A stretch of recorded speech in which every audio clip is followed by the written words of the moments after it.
The airport lights glimmered softly against the night sky as Nina Brooks walked through the terminal. Her steps slow and heavy, her eyes shadowed by exhaustion. She clutched her small travel bag close to her chest, not because it held anything valuable, but because it was all she had left to hold on to. Life had been unkind lately. Too many losses, too many choices that left invisible bruises. She wasn't running away from her problems, not exactly, but she needed distance. Space to breathe, space to forget. The late-night flight to Denver wasn't about a destination, it was about escape. As she stepped into the plane, the faint hum of the engines and the murmur of tired passengers surrounded her like a lullaby. The flight attendants greeted her with polite smiles, unaware of the storm she carried inside. She managed a small nod, barely audible as she whispered, "Thank you." Her voice sounded distant even to her own ears. She walked down the aisle, past rows of strangers who looked half asleep already, and found her seat by the window. She sank into it, the cool glass beside her offering a quiet comfort. Outside, the runway lights stretched like glowing veins in the darkness, and for a brief moment, she watched the rain tap gently against the window. It reminded her of nights long ago, simpler ones, before life had become so complicated. She closed her eyes, trying to push away the weight of memories that had followed her everywhere she went. She wanted peace, even if only for a few hours. As the cabin crew made their safety announcements, Nina barely listened. She had been on dozens of flights before, but never one that felt this strangely personal, as if it were taking her not just through the air, but away from everything that had broken her spirit. When the engines roared to life and the plane began to ascend, she felt the faint pull in her chest that came with every takeoff. That small moment when the world fell away beneath you. Her body tensed, but then slowly relaxed as the hum of the plane settled into rhythm. The seatbelt sign flickered off. People began to whisper quietly again, some adjusting their seats, others already lost to sleep. Nina leaned her head against the window, the faint vibration of the engine soothing in a strange, almost familiar way. For the first time in months, she didn't feel like she was being chased by her past. The clouds outside blurred into soft streaks of silver as the plane climbed higher into the dark. The world below disappeared, and for the first time, she felt safe, high above everything that had hurt her. Her eyes grew heavy. As sleep began to claim her, a faint smile tugged at her lips. Somewhere deep down, she hoped this flight would carry her, not just across the sky, but towards something new, though she had no idea that before she landed, her life would change forever. The plane moved smoothly through the dark sky, the steady hum of the engines wrapping the passengers in a blanket of calm. It was the kind of quiet flight everyone hopes for: no turbulence, no crying children, no stress. Cabin lights glowed softly, casting a golden haze over the rows of seats. Some passengers watched movies with earphones in, their faces lit by faint blue screens. Others leaned against pillows, lost in dreams. Flight attendants whispered as they passed, their footsteps light, their smiles polite. Everything felt peaceful, predictable, just another night in the sky. Nina Brooks sat by the window, her head resting against the cold glass, fast asleep. Her breathing was even, her expression finally relaxed, unaware that somewhere ahead, the calm was beginning to fade. In the cockpit, the air felt heavier. The captain stared at the control panel, frowning. A small red light blinked in the corner of the screen. He pressed a button, then another, his hands steady, but his eyes tense. "Check the readings," he said to his co-pilot. The co-pilot nodded, his brow furrowed as he scrolled through diagnostics. The radio crackled with static when he tried to contact air traffic control. "No response," he murmured. The captain tried another channel, then another. Still silence. The co-pilot began to cough softly, clutching his chest. The captain turned to him in concern. "You okay?" The younger man nodded weakly, but his breathing sounded strained. A few seconds later, he slumped back in his seat, eyes half open, struggling to stay conscious. The captain's heartbeat quickened. He reached for the emergency manual, but stopped. Time was running out. Back in the cabin, the flight attendants continued their rounds, unaware of what was unfolding beyond the locked cockpit door. One of them noticed the captain's light flashing on the panel near the Gallia. Silent call from the front. She exchanged a worried glance with her colleague and hurried forward. A moment later, she emerged pale-faced, whispering something quickly to the head attendant. Their smiles vanished. The cheerful hum of service stopped. A ripple of quiet confusion spread among passengers as the attendants began moving with urgency, checking seatbelts and whispering instructions that didn't make sense. Then the sound came, the soft click of the intercom. The captain's voice filled the cabin. Calm but oddly tight, like someone forcing steadiness over fear. "Ladies and gentlemen," he began, "we are experiencing a technical issue. Everything is under control, but if there's any trained pilot or military aviator on board, please come forward immediately." His words hung in the air. For a moment, no one moved. The whispers started, rising like waves. People looked around, scanning faces, trying to read each other's expressions. The steady hum of the plane suddenly felt too loud, too sharp. Even the air seemed colder. The attendants tried to smile, but their eyes gave away the truth. They were scared. In her seat by the window, Nina stirred, unaware that her name would soon be the one everyone was whispering. The calm that once filled the airplane vanished in seconds. Whispers moved through the cabin like a wave, soft at first, then rising into nervous chatter. People craned their necks over seats, trying to catch pieces of conversation. No one knew what was happening, but everyone felt that something was wrong.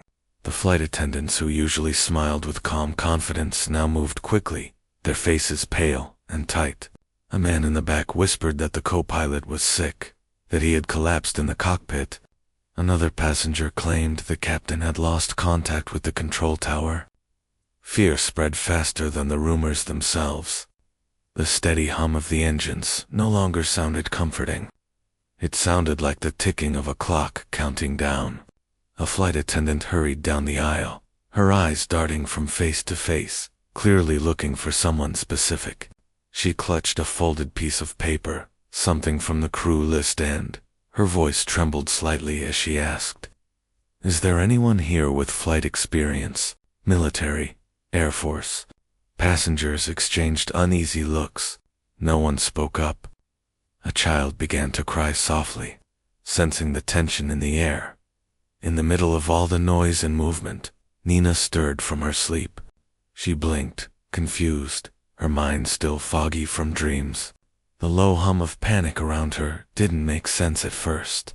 She rubbed her eyes, then sat up straighter, glancing around the cabin. The air felt thick. Every passenger seemed tense, whispering, clutching armrests.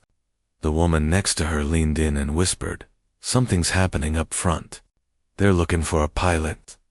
Nina frowned, the words barely sinking in. "A pilot?"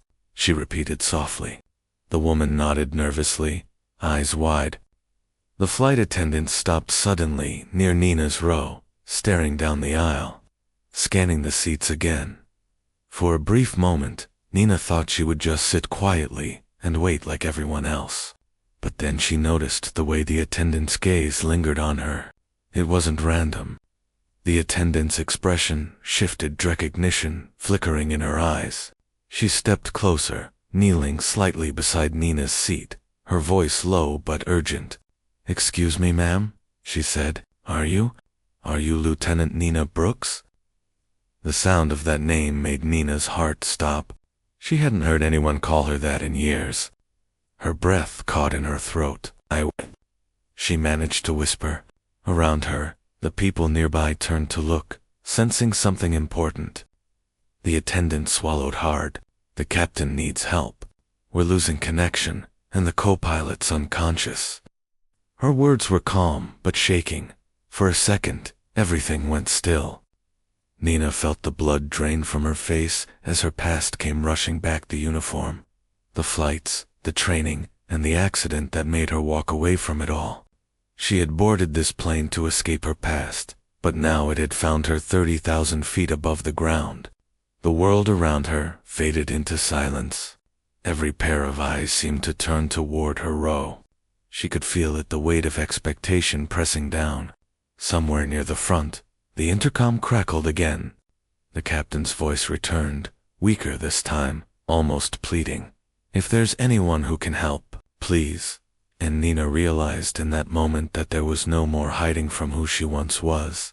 The flight attendant stopped beside Nina's seat, her breath uneven, her eyes searching. The cabin had fallen into an uneasy quiet, everyone watching, waiting. "Ma'am," she began softly, glancing down at the small tablet in her hand. "You're on the list." Nina frowned, confusion flickering across her face. "The list," she repeated, her voice rough from sleep and disbelief. The attendant nodded quickly, lowering her voice. "Are you Lieutenant Nina Brooks?" For a split second, Nina forgot how to breathe. That name Lieutenant felt like a ghost from another life, one she thought she had buried long ago. Her heart pounded against her ribs as memories she had fought to forget came rushing back. The roaring engines, the desert heat, the explosion that changed everything. She stared at the attendant, her lips parting, but no sound came out. Finally, she whispered, "I haven't used that name in years." The words trembled as they left her mouth. People around her exchanged glances, whispering to one another. Some looked at her with curiosity, others with hope. The attendant hesitated, trying to choose her next words carefully. "The captain's asking for help," she said gently. "Our co-pilot's unwell, and we've lost partial communication. We were told there might be someone on board with military flight training." Nina felt the air leave her lungs. Her hands gripped the armrests as her mind spun. "I haven't flown in a long time," she murmured. The attendant's eyes softened, but remained steady. "But you were a fighter pilot, weren't you?" That simple question pierced through her hesitation. It wasn't an accusation, it was a reminder. The memories came alive. The roar of the jet engines beneath her, the voice of her commander through the headset, the feeling of weightlessness as she soared through the sky. But alongside the pride came the pain, the flash of an explosion. A call that never got answered, the day she walked away from everything she once loved. Her throat tightened as she shook her head slightly, her voice breaking. She admitted. "I don't know if I still can." Before the attendant could respond, the intercom cracked again, this time with a tremor of urgency. The captain's voice filled the cabin. Calm, but strained. "Ladies and gentlemen," he said, "this is your captain speaking. We're dealing with a serious issue in the cockpit. If there is anyone with flying experience, please come forward now." His tone wavered slightly on the last word, a crack of vulnerability slipping through. The cabin went still. No one spoke. Every passenger seemed to be holding their breath. Nina's heart pounded in her chest as she stared at the floor, the captain's plea echoing in her mind. The world around her blurred, the murmurs, the hum of the engines. The faint rattle of trestle faded into a distant hum. For years, she had been trying to forget that part of herself. But now, 30,000 feet above the ground, she could feel that old voice stirring again, the calm, steady instinct of a pilot who had once faced fear and won. She took a slow, shaky breath, her hands trembling as she unbuckled her seatbelt. Somewhere deep inside, something whispered that this was no coincidence. She had boarded this flight to escape her past, but perhaps fate had put her here to face it one last time. Nina sat frozen as the hum of the engines filled her ears, but her thoughts were anything but calm. Her mind spun like a turbine out of control, dragging her backward in time to the day that had ended her career and shattered her confidence. The sound of metal tearing, the blinding flash, the cries over the radio, all of it came rushing back. Her hands trembled in her lap, as if still gripping the control stick of that doomed jet. She could almost hear the explosion again, could almost feel the sharp jolt as her world fell apart. That single mission had taken more than her wings. It had stolen her belief in herself. After the crash, she had sworn she would never step inside a cockpit again. She had buried the uniform, walked away from the Air Force, and tried to build a life where the sky couldn't hurt her anymore. But now, 30,000 feet in the air, the past had come back to knock on her door. The flight attendant's plea still echoed in her ears. The captain needs help.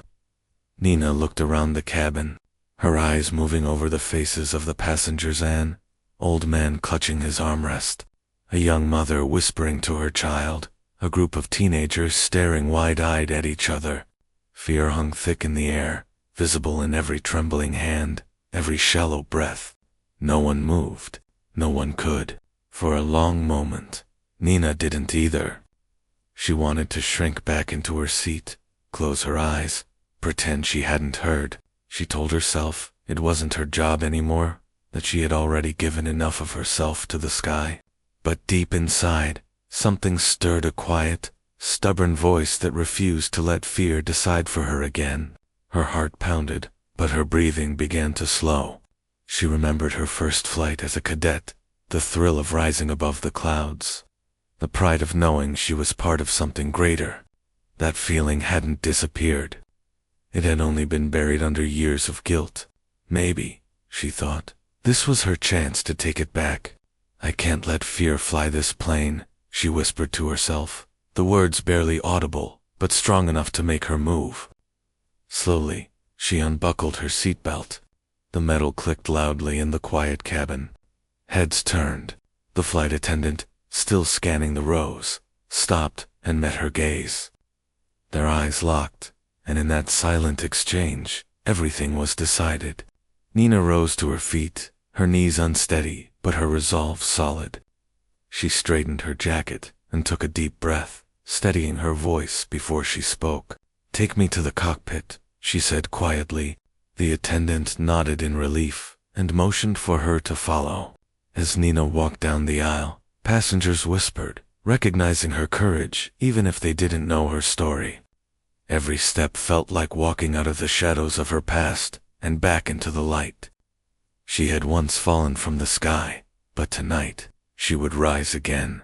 The cockpit door shut behind Nina with a heavy click, sealing her inside a world that felt both foreign and achingly familiar. The small space buzzed with tension, the low hum of failing instruments, the faint beeping of warning lights, and the steady groan of the engines fighting against gravity. The air was thick with the scent of metal, sweat, and stress. The captain sat slumped in his seat, his face pale under the harsh glow of the dashboard. His eyes flicked toward her, a mixture of relief and disbelief crossing his features. "Auto controls down," he said quickly, his voice strained. "We're losing altitude." His fingers moved across the controls in sharp, tired motions, but the plane's nose continued to dip, ever so slightly.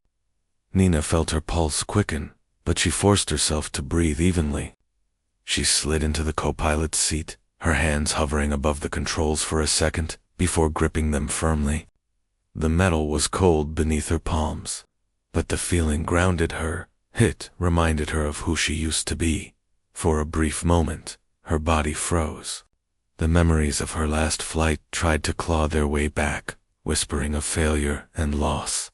But then the sound of the engine sputtering brought her focus crashing into the present. "I've got it," she said, her voice steady and sure. The captain turned his head slightly, his tired eyes meeting hers. Something in her tone made him nod without hesitation. She began to adjust the throttle and trim, reading the flickering gauges in front of her. Her fingers moved faster now, no longer trembling but confident, precise. It was as if muscle memory had taken over. The years of training she had buried, rising to the surface like a tide she couldn't stop. Outside, the night sky stretched endlessly, dark clouds swirling like restless waves. Rain streaked across the windshield, each drop catching the faint glow of the cockpit lights. The plane trembled as turbulence hit, but Nina held firm, stabilizing altitude. She murmured, almost to herself, She reached for a switch, checked the hydraulic pressure, then eased the yoke back with practiced control. The engines responded sluggishly at first, then more evenly. The descent slowed. The captain exhaled, gripping the edge of the dashboard, his hands shaking from exhaustion. "You were Air Force?" he asked quietly, his voice low and reverent. "Once," Nina replied, eyes locked on the horizon display. "It's been a while." A flicker of surprise crossed his face, but he said nothing more. He didn't need to. Every movement, every decision, began to feel natural again. The rhythm of flight, the balance between control and trust returned to her, like an old song she'd forgotten the words to, but somehow still remembered how to sing. The warning lights began to dim, one by one, and for the first time since she entered the cockpit, the tension started to ease. "Leveling at 20,000, she said calmly, her voice now carrying the authority of someone who belonged there. The captain leaned back, exhaustion melting into quiet relief. He didn't question how she did it, or why she had come. He simply nodded, and in that moment, as the plane steadied above the storm, Nina realized she had just crossed a line not into danger, but into redemption. The sky that had once taken everything from her now gave her something back: her courage, her purpose, her peace. Lightning flashed across the sky like cracks in a black ocean as the plane rattled violently through the storm. Rain slammed against the windows, and thunder growled in the distance, each sound echoing through the cabin like a warning. Inside the cockpit, Nina's hands gripped the controls firmly, her knuckles pale but her movements steady. The wind outside howled, pushing the aircraft from side to side, but she refused to give in to panic. Her eyes moved swiftly between the instruments and the dark horizon, every decision precise and deliberate. "Altitude steady at 12,000, she said, her voice calm and clear, despite the chaos. The captain, sitting beside her, glanced over with quiet admiration. His trust in her was absolute now. "You've got this," he said softly, and she gave a small nod, her focus unbroken. Back in the cabin, the situation was far from calm. The plane shook so hard that luggage fell from the overhead compartments. A woman screamed as her coffee spilled, while a child clung tightly to his mother's arm. Flight attendants moved carefully through the aisles, comforting passengers with trembling smiles. Some people prayed aloud, others whispered quietly to loved ones, but everyone's eyes were wide with fear. Through it all, one voice came through the intercom, even and soothing. "This is your co-pilot speaking," Nina said. "We are flying through a storm, but everything is under control. Please remain calm and stay seated. We're going home." Her words carried a steadiness that spread through the cabin like warmth in the cold. Outside, the storm fought harder. Winds screamed against the wings, lightning burst dangerously close, and the plane dipped sharply before Nina corrected its course. Her mind worked with precision, calculating descent speed, adjusting flaps, rerouting controls. "Flaps 220 degrees, she commanded. The captain obeyed without hesitation. She glanced at the radar, then back at the horizon, where faint city lights shimmered below the clouds. They were close, so close. But the hardest part was still to come: the landing. The turbulence was unpredictable, the runway slick with rain, and visibility barely a few hundred feet. Every instinct told her this was the kind of descent that separated luck from skill. And yet, beneath all the danger, Nina felt an unexpected calm. She wasn't the broken pilot who once walked away. She was the woman who had found her courage again. "Landing gear down," she said quietly. The captain flipped the switch, and the wheels extended with a low mechanical groan. The runway lights appeared faintly through the fog, a glowing path of hope in the darkness. "Hold steady," she whispered, guiding the nose down with perfect control. The plane jolted once, twice, then the wheels touched the ground with a thunderous thud. A moment later, the roar of engines reversed, and the aircraft slowed to a crawl. Silence filled the cabin. Then came the cries of joy. Passengers clapped, Some cried, others reached for the hands beside them. The flight attendants hugged each other, trembling with relief. Nina exhaled slowly, her hands still on the controls. "We're home," she whispered, more to herself than anyone else. The captain turned to her, eyes glistening. "You saved them," he said quietly. But Nina just smiled, her gaze on the rain-soaked runway ahead. For the first time in years, the sky didn't feel like an enemy, it felt like forgiveness. The night had finally given way to dawn. By the time the plane came to a complete stop, the engines fell silent, leaving behind a deep, almost sacred quiet. Rain still pattered softly against the windows, but the storm had passed. Inside the cabin, the air was filled with relief and gratitude. Passengers slowly began to rise, their faces pale from fear but glowing with newfound appreciation for life. Some held hands, others whispered thanks to no one in particular, and a few simply stood still, trying to process what had just happened.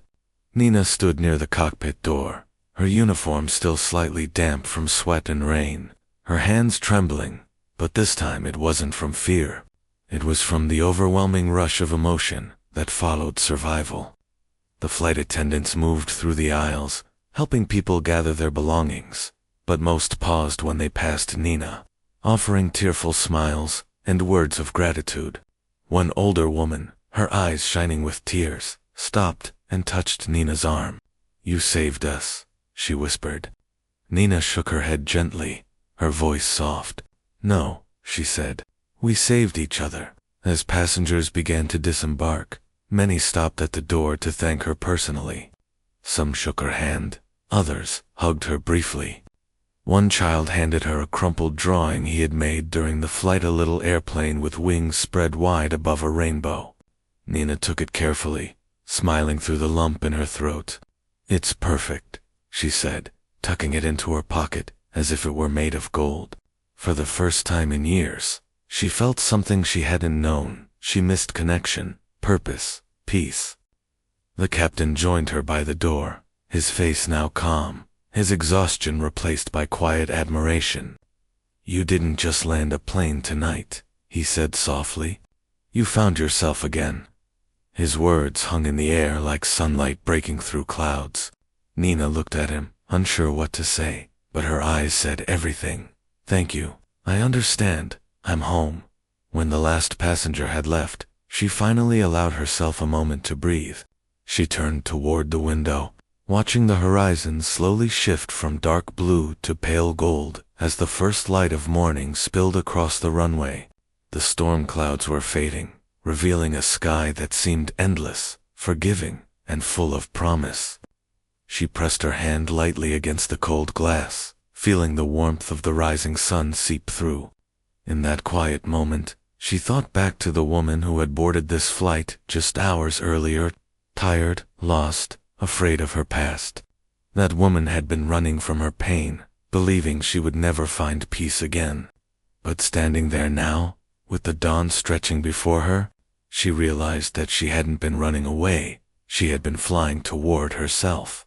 Nina smiled faintly, the weight of years lifting from her shoulders. The world outside was waking up, and so was she. She had taken this flight to escape her past, but somewhere between the clouds and the storm, she had reclaimed her courage, her strength, and her faith in who she was. As the first rays of sunlight broke across the tarmac, painting everything in gold, Nina whispered to herself, "I'm not afraid anymore." And with that, she turned toward the open door, ready to step into the new day, not as the woman who once fell from the sky, but as the one who learned how to rise again.